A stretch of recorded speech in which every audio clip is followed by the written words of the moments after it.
Quand je fais un choix, c'est qu'il est mûrement réfléchi.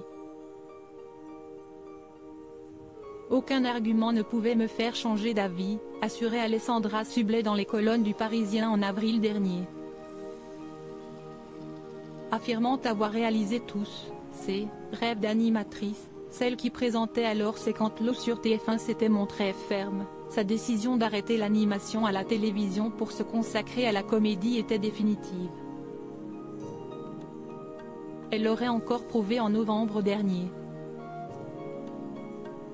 D'après une information de nos confrères de Var Matin, l'ex-animatrice de 46 ans aurait refusé de reprendre du service le temps d'une émission phare de son ancien employeur.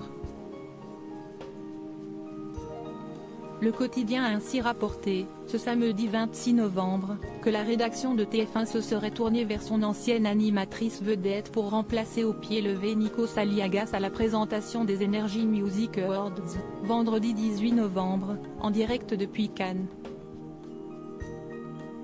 L'animateur avait en effet fait une mauvaise chute lors du prime time de la Star Academy le samedi précédent, déboussolé quand les lumières se sont été éteintes le temps de la publicité, et avait déclaré forfait pour les NMA.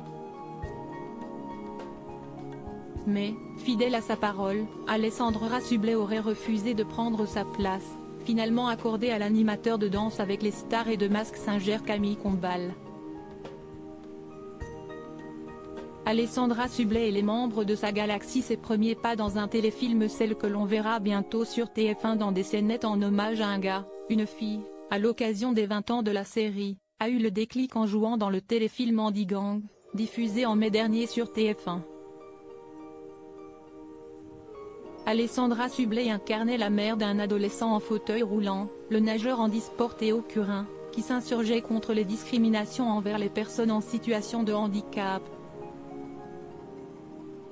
La comédienne en herbe a pu compter dans sa reconversion sur le soutien du père de ses enfants et producteur de films Clément Miseré, ainsi que sur celui de Pierre-Antoine Capton, le producteur de C'est à vous, qu'elle a animé entre 2009 et 2013.